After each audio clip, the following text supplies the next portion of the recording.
It's easy to say, well, you are a general after the battle, so you can be wise enough. But those who were involved directly in negotiations should know that better than I do, because they are politicians. That was their job. Mine was to be a journalist and to report of their successes or failures. Oh, a lot of people tell that, in order to have a conflict, you have an issue. Do you think how it happened that the society? What are the risks of the society of creating the hatred in the society? How it can happen? What are the things to watch? It's easily looking from the history that we have. It's not so difficult to do that. You just have to convince certain minority that they are in danger. Otherwise, it's language, it's right for employment, or perhaps something else.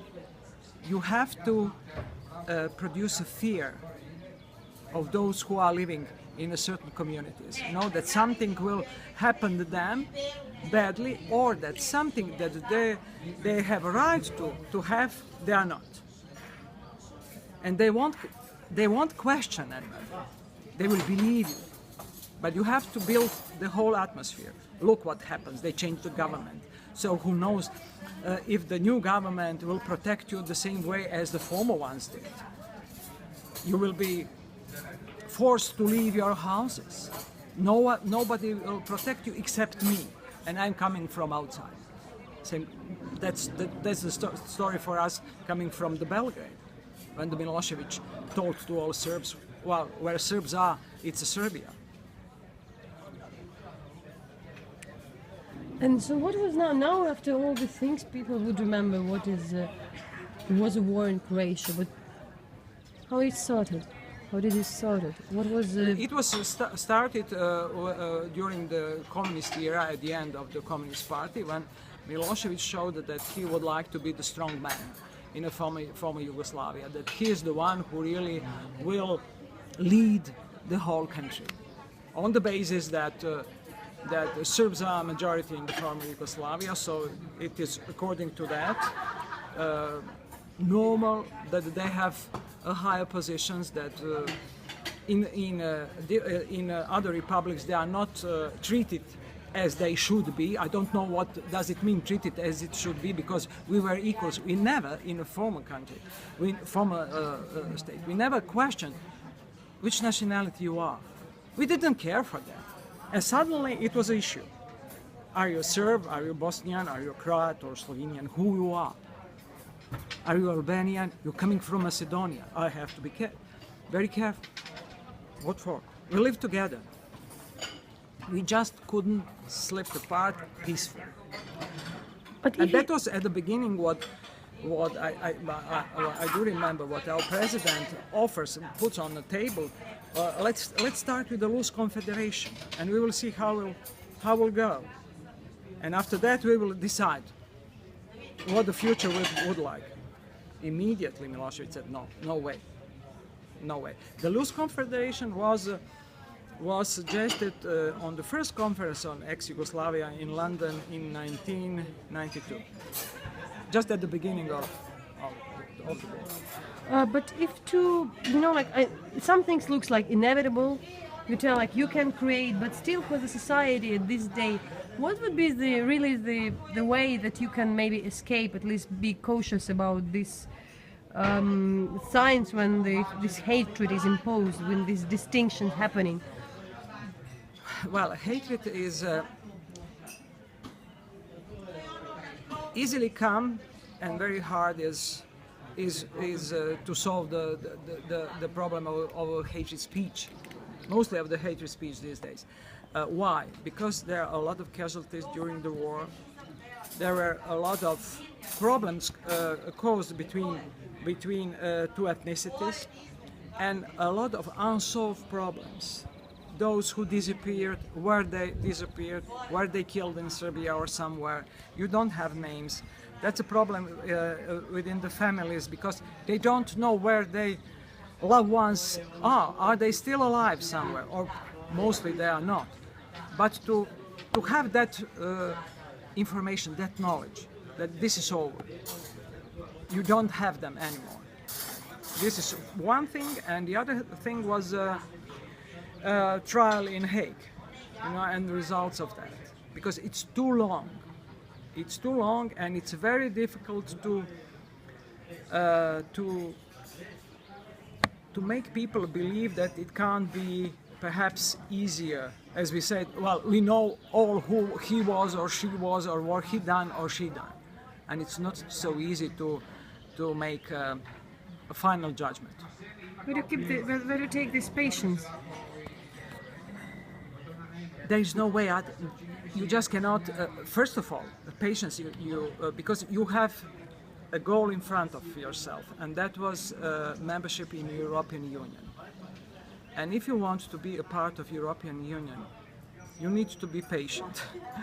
You need to fulfill a lot of things, mostly within the judiciary. It means the laws and different levels of decision making, and one of them is solving the problem of war criminals.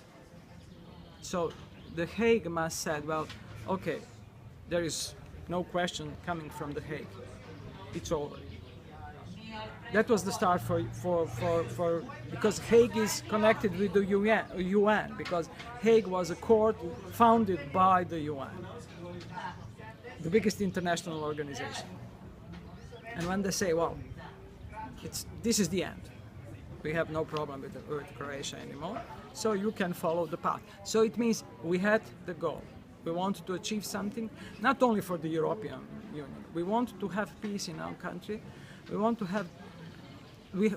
to be developed as we can. Unfortunately, the economic crisis came in the middle, so we are where we are. How are now the relations with Serbs? They are good. They are good. We hardly that we can say we are friends, but we are good neighbors, and that's what's matter. That is very important, because you just cannot change your neighbors. They are there.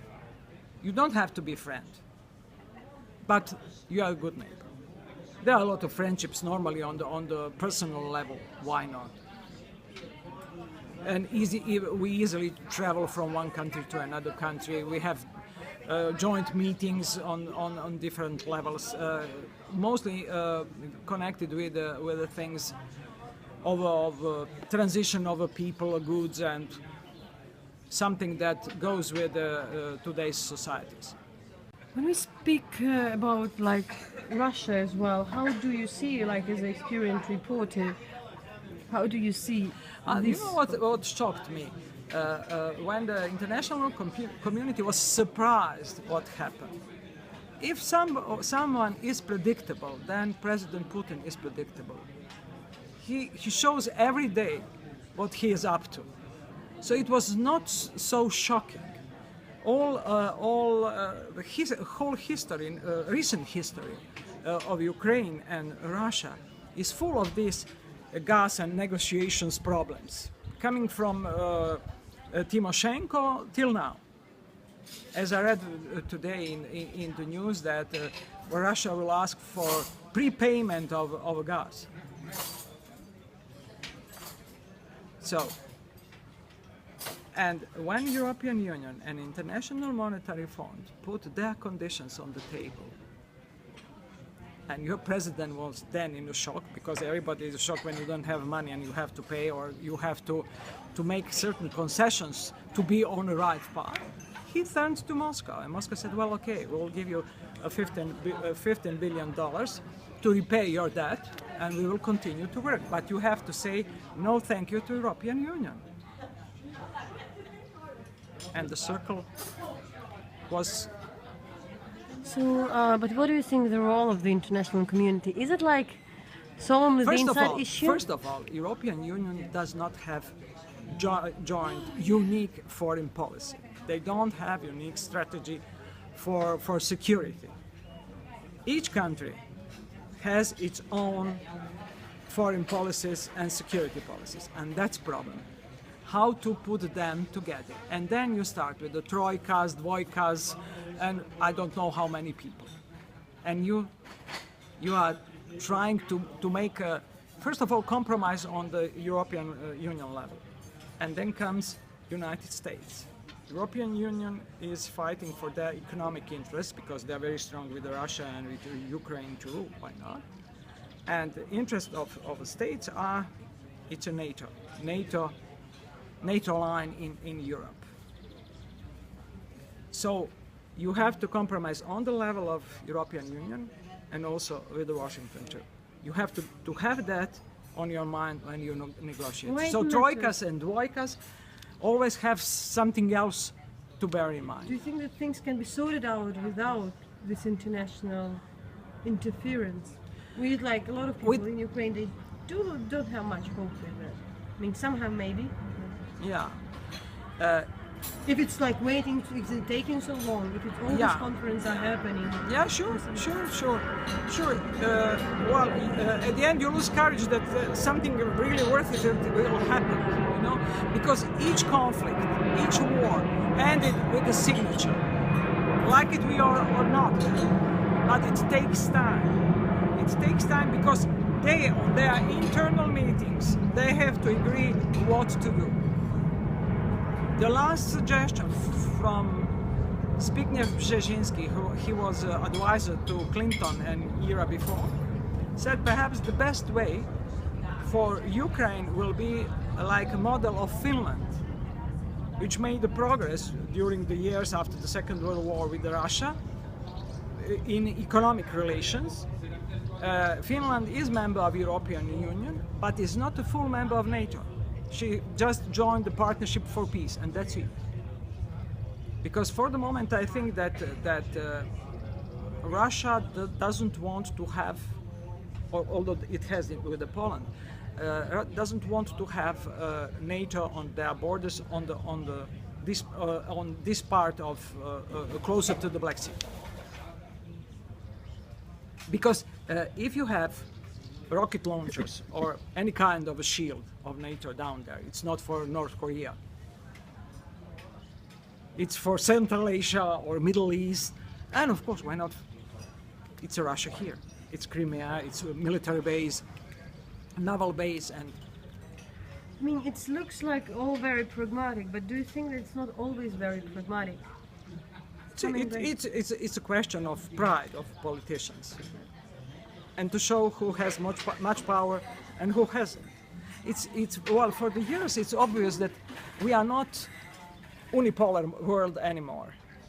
Perhaps Russia is much louder, let's say louder in a politics that two other players on the international levels are, and that's China and India.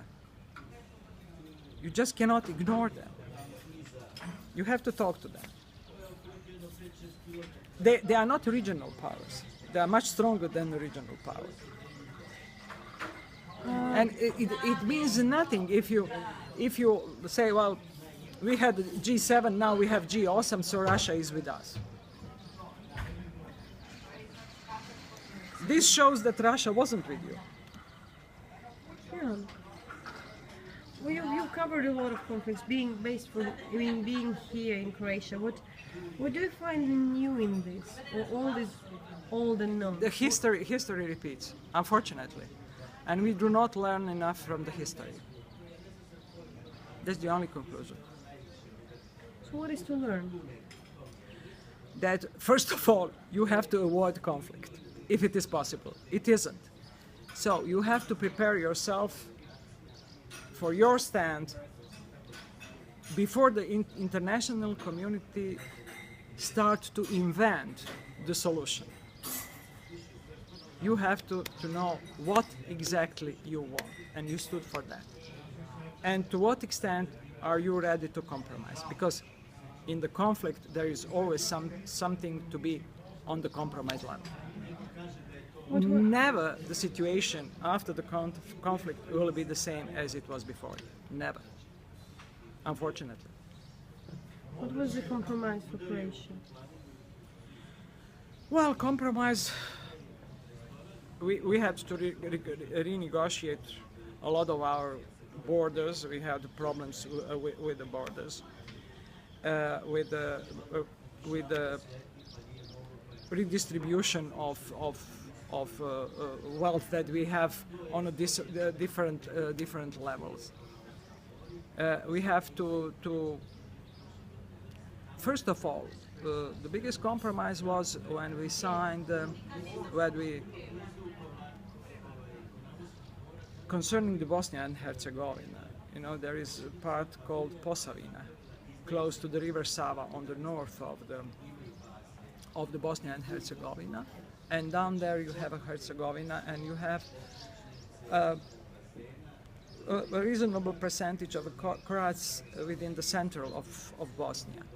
What they, even now when they talk about the politics of a former president, was that he gave up of Posavina and that he didn't fought strongly enough for Croats in Bosnia and Herzegovina to make Croats one of the entities in Bosnia and Herzegovina. You have a Serb with the Republika Srpska, and the rest is Bosnia and Herzegovina. And it means that you put two entities in one federal union. Inventing unimaginable problems on the decision-making level. You have, I don't know how many ministers, you have presidents, you have prime ministers, you have local governments, mayors, and such a complicated process that cannot result, that the result cannot be a normal functioning of the state. The beginning was, well, we'll give them 49% of the territory. I said we'll give them that is concerning of Republika Srpska, and the rest will be Bosnia and Herzegovina. That was on the table during the Dayton, and that was on the table in the White House, on the table in Oval Office of President Bill Clinton.